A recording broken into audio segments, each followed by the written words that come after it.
हालांकि इस अध्याय की शुरुआत बिहार से आ रही बड़ी खबर से। बिहार के बेगूसराय में भीषण गर्मी की वजह से स्कूल में 10 से ज्यादा छात्र बेहोश हो गए हैं। उन्हें हीट स्ट्रोक हो गया लग रहा है। अब से कुछ देर पहले शेखपुरा से भी ऐसी ही खबर सामने आई थी।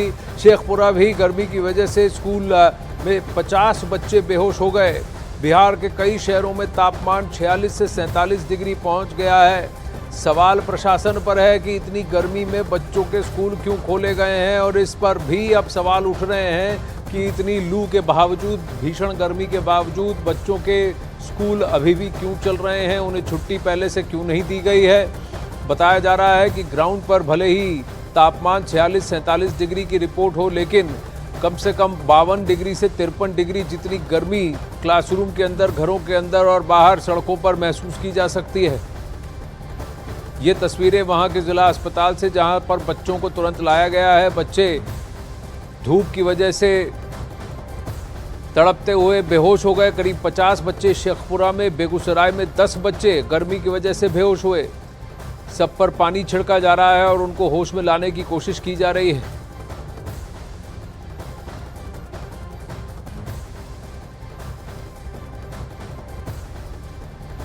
औरंगाबाद, बक्सर, गया, सब जगह करीब 46 से 47 डिग्री सेंटीग्रेड भीषण गर्मी दिख रही है पूरे बिहार में। अरवल में भी करीब 47 डिग्री तापमान है। गया में भी, बक्सर में भी, बेगूसराय, शेखपुरा में तो बच्चे गर्मी की वजह से पस्त दिख रहे हैं, बेहोश हो गए हैं। कई बच्चों को वहाँ दिक्कतें आती हुई, हीट स्ट्रोक की वजह से बेहोश दिखते हुए।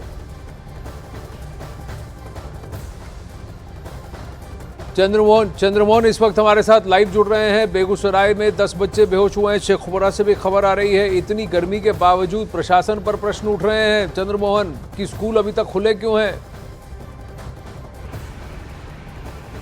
बिल्कुल, देखिए, जब बच्चे एक के बाद एक बेहोश होने लगे हैं, शिक्षक भी बेहोश होने लगे हैं, उसके बाद सीधे तौर पर ये सवाल पूछे जा रहे हैं कि आखिर शिक्षा विभाग ने अब तक ये कदम क्यों नहीं उठाया कि स्कूलों में छुट्टी कर दी जाए। क्योंकि जिस तरह से तापमान लगातार बढ़ रहा है, आसमान से आफत बरस रहा है, जो सीधे तौर पर बच्चों के ऊपर और शिक्षकों के ऊपर असर कर रहा है। तो ऐसे में शिक्षा विभाग आखिर सोया हुआ क्यों है? साफ तौर पर शिक्षकों का यह मानना है कि शिक्षा विभाग की तरफ से यह कहा गया है कि उनको स्कूल मैंडेटरी पहुंचना है और साथ ही बच्चों की उपस्थिति होनी चाहिए, और यही वजह है कि जो शिक्षक स्कूल पहुंच रहे हैं और उनके ऊपर भी दबाव है और छात्रों के ऊपर भी दबाव है कि वो स्कूल पहुंचे। लेकिन आज जिस तरह से एक के बाद एक तबीयत खराब होना शुरू हुआ है बच्चों का, शिक्षकों का, मनकौल स्कूल है जहां पर बच्चों का तबीयत सुबह सुबह प्रेयर के दौरान खराब हुआ था शेखपुरा में। उसके बाद परस बिगहा एक स्कूल है, वहाँ पर बच्चियों की तबीयत खराब हो गई।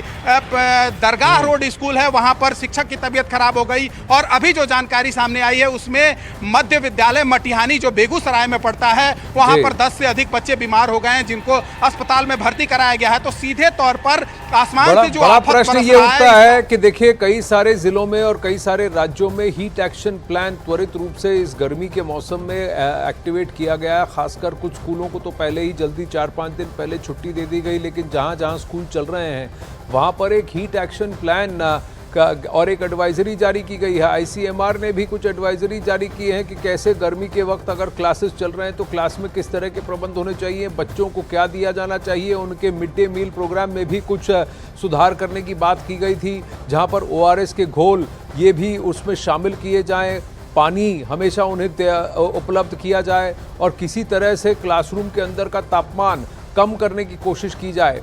इन सभी पर क्या काम हुआ है, ये बहुत बड़ा प्रश्न है। अब आधे भारत में गर्मी रिकॉर्ड तोड़ रही है। उत्तर भारत का तापमान 50 डिग्री को पार कर चुका है। बच्चों के स्कूल बंद कर दिए गए हैं, लेकिन बिहार में अभी भी स्कूल खुले हुए हैं। बिहार के कई शहरों में तापमान 48 डिग्री के करीब पहुंच चुका है। बिहार के स्कूल में बच्चों की तबीयत बिगड़ी है। शेखपुरा में गर्मी की वजह से बच्चों की तबीयत बिगड़ी है। स्कूल में 50 बच्चे बेहोश हुए हैं।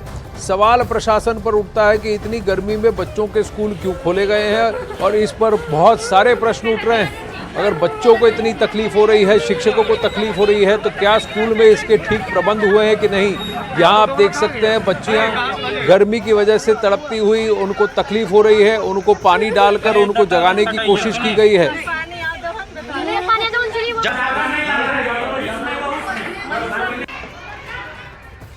विद्यालय खुला, विद्यालय आने के बाद साफ़ सुथरा हुआ, प्रार्थना में बच्चे लोग लगे। उसी दौरान बच्चे 4-5 बच्चे गिर गए, बेहोश होकर गिर गए और सब हम लोग मिल कर के उसका उपचार करने लगे। तो थोड़ी देर के बाद गार्जियन बहुत लोग आ गए, वो लोग भी अपना गए। फिर एम्बुलेंस को मैंने लगाया तो वो भी रिक्वेस्ट को रद्द कर दिया। कितने बच्चे बेहोश हो? करीब 6-7 बच्चे बेहोश हो गए। तो बेगूसराय और शेखपुरा दोनों जगह से अलग अलग स्कूलों से ऐसी रिपोर्ट आई है। ये माध्यमिक विद्यालय मनकोल की छात्राएं हैं और शेखपुरा में बताया जा रहा है 50 से ज़्यादा बच्चे बेहोश हुए। ये माध्यमिक विद्यालय है, ये देखिए उत्तर मध्य विद्यालय मनकोल है, जहां पर शेखपुरा में जहां पर 50 से ज़्यादा बच्चियां बेहोश हुई हैं। ये देखिए ये तस्वीरें क्लासरूम के अंदर से, जहां बच्चियां गर्मी की मार नहीं सह पाई और इनको पानी डाल कर इनको होश में लाने की कोशिश की जा रही है, लेकिन एक्यूट डिहाइड्रेशन, हीट स्ट्रोक और लू की वजह से ये होता है। कई सारे स्कूल्स में, कई सारे राज्यों में इस गर्मी से निपटने के लिए या तो छुट्टियां दे दी गई या स्कूल से कहा गया कि आप एक हीट एक्शन प्लान को फॉलो करें। इधर शेखपुरा के जिला अस्पताल के डॉक्टर का कहना है कि जो भी बच्चे अस्पताल में एडमिट हुए हैं उनकी हालत फिलहाल स्थिर है। अभी जो गर्मी का प्रकोप है, जिसका टेम्परेचर अभी बहुत हाई लेवल में जा रहा है, इसके चलते बच्चे लोग को परेशानी हो रही है। ये इलेक्ट्रोलाइट इम्बैलेंस हो रहा है, उसके चलते ये लोग बच्चे को बेहोशी का, चक्कर आना, उल्टी होना, ये सब लक्षण दिखाई दे रहा है। अभी सभी जो बच्चे जो आए हैं स्कूल से अभी सब स्टेबल हैं और ठीक ठाक हैं। गार्जियन से भी पूछा गया और बच्चे से भी पूछा गया, सब लोग अपने अच्छे बता रहे हैं कि ठीक ठाक अब लग रहे हैं, इसलिए अभी स्टेबल है मरीज सब। इसे हीट स्ट्रोक कहते हैं। हीट स्ट्रोक में कितने पेशेंट का ऐसा होता है डिहाइड्रेशन के कारण बेहोश हो गया और बहुत सीवियर कंडीशन में हाइपोटेंशन अगर हॉस्पिटल नहीं लाया गया टाइम तो डेथ भी हो सकता है। लेकिन यही है, सुझाव के लिए यही है कि सारे बच्चे जितने भी हैं या जो भी बड़े हैं, बस इसमें हाइड्रेशन कंट्रोल और ORS सरकारी हर अस्पताल में उपलब्ध है। ORS के पैकेट रखें, जहाँ ज़्यादा पसीना चल रहा हो 1 ORS 1 लीटर पानी में लेके अपना आराम से पी सकते हैं, तो हाइड्रेशन मेंटेन रहेगा। इससे प्रिवेंशन हो सकता है हीट स्ट्रोक का।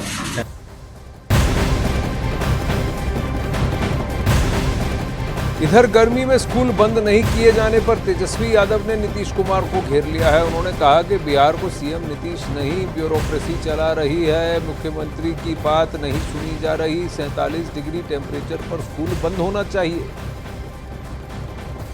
की बात भी स्कूल की टाइमिंग को लेकर के नहीं सुनी जाती है, तो आप समझ जाइए कि क्या स्थिति है। मुख्यमंत्री इतने कमज़ोर क्यों होंगे? तो 47 डिग्री है, लू है, इस हिसाब से जो छोटे बच्चे हैं कम से कम उनके रिलैक्सेशन का ध्यान जो है लोगों को देना चाहिए। ये तो कोई भी एडवाइस करता है ना, डॉक्टर कहते हैं कि लू में मत निकलो, एक्सपोज मत हो। इंफ्रास्ट्रक्चर भी बिहार के स्कूलों का उस हिसाब का नहीं है, ताकि स्कूल जाएंगे तो सुरक्षित रहेंगे, स्वस्थ रहेंगे। तो तेजस्वी यादव का यही कहना कि देखिए आपने स्कूल क्यों खुले रखे हैं और स्कूल अगर खुले रखे हैं तो किस तरीके का एक प्लान होना चाहिए ताकि बच्चों को तकलीफ ना हो। ये कई सारी बातें वहाँ उठ रही हैं, प्रशासन पर प्रश्न उठ रहे हैं, नीतीश कुमार पर प्रश्न उठ रहे हैं। वहीं बिहार में गर्मी को लेकर मौसम विभाग ने भी अलर्ट जारी कर दिया है। दैट इज़ बिहार, झारखंड और उड़ीसा के लिए भी heat wave to severe heat wave 2 दिनों के लिए दे रखा है और उसके बाद डे 3 में वहाँ हीट वेव है और साथ में इसके साथ वार्म नाइट है। Warm night north west India में ही है। वार्म नाइट का मीनिंग क्या है कि दिन के टेम्परेचर भी ज़्यादा हैं और रात के टेम्परेचर भी ज़्यादा रहते हैं, इसलिए वहाँ भी हमारा 2 दिन के लिए ऑरेंज अलर्ट है। चंद्रमोहन इस वक्त हमारे साथ है। अगर एडवाइजरी मौसम विभाग द्वारा भी जारी की गई है, बताया गया है कि अगले 2-3 दिन हीट वेव होगी, बहुत ज़्यादा अत्यंत भीषण गर्मी होगी, लू लग सकती है बच्चों को, तो फिर क्यों किसी तरीके का प्रोटोकॉल या एहतियात क्यों नहीं बरता जा रहा है? ORS के घोल बच्चों के लिए क्यों मुआयना ही किए गए हैं? हर रूम के अंदर क्या कूलर लगे हैं? कक्षा के अंदर बच्चों को कहा गया है कि धूप में ना निकले। क्या ये सब प्रोटोकॉल फॉलो किए जा रहे हैं चंद्रमोहन?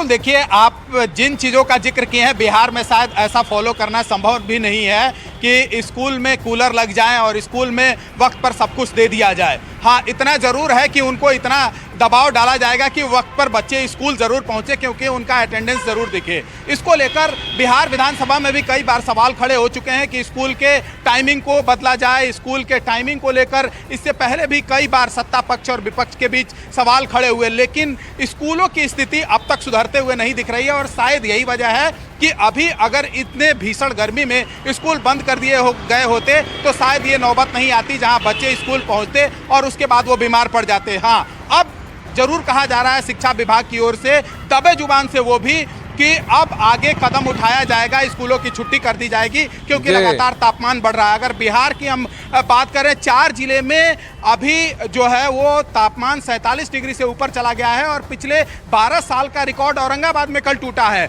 और ख़ास तौर पर औरंगाबाद से पूरा नवादा और गया की बात करें तो यहाँ अन्य जगहों से 2-3 डिग्री तापमान अधिक रहता है। ऐसे में साफ तौर पर समझा जा सकता है कि हम जहाँ अभी पटना में मौजूद हैं, यहाँ पर 47 डिग्री तापमान है, तो उन जिलों की स्थिति क्या होगी। और ऐसे आलम में अगर बच्चे स्कूल पहुंचते हैं तो सीधे तौर पर वो इस गर्मी का शिकार होंगे, इसमें ना का कोई सवाल नहीं है। प्रशासन को क्या तब तक चैत नहीं जाना चाहिए था इससे पहले कि बच्चे इस तरह से तकलीफ में आए? बच्चे बेहोश हो रहे हैं, आनन फानन में उनको अस्पताल ले जाया जा रहा है। कई सारी स्कूलों में ऐसी हालत हो रही है, शिक्षक भी बेहोश हो रहे हैं। क्या इसके बाद प्रशासन एक्शन मोड में आएगी? इनको तो पहले ही इसको मान लेना चाहिए था, क्योंकि मौसम विभाग से तो अलर्ट पहले ही जारी किया जा चुका है। धन्यवाद चंद्रमोहन। आगे बढ़ते हैं।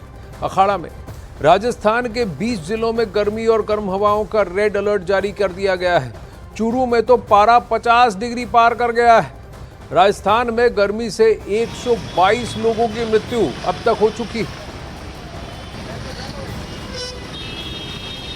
जयपुर के अंदर यहाँ पर काफ़ी इंतज़ाम चौराहों पर ज़रूर किए गए हैं, कई जगह शेल्टर लगाए गए हैं और रेड लाइट है, क्योंकि ये जयपुर का मेन चौराहा। रेड लाइट तो यहाँ कम की ही नहीं गई है, उतनी ही देर है, लेकिन ट्रैफिक का दबाव बढ़ने पर मैनुअल अधिकार दिया गया कि कुछ यहाँ पर जल्दी लोगों को निकाला जाए जिससे ज़्यादा परेशानी हो। आप देखिए कि पीछे टेंट है, उसके पीछे भी लंबी कतार नज़र आएगी आपको, तो ये लोगों के सामने मुश्किल है। इस बीच में जो ट्रैफिक पुलिसकर्मी है चौराहे पर, उनको 12 से 3 बजे के लिए ये पुलिस मुख्यालय से निर्देश दिए कि उस दौरान वो धूप में खड़े न रहें, छाया में खड़े रहें, क्योंकि ट्रैफिक की व्यवस्था करनी है, इसलिए खड़ा रहना है।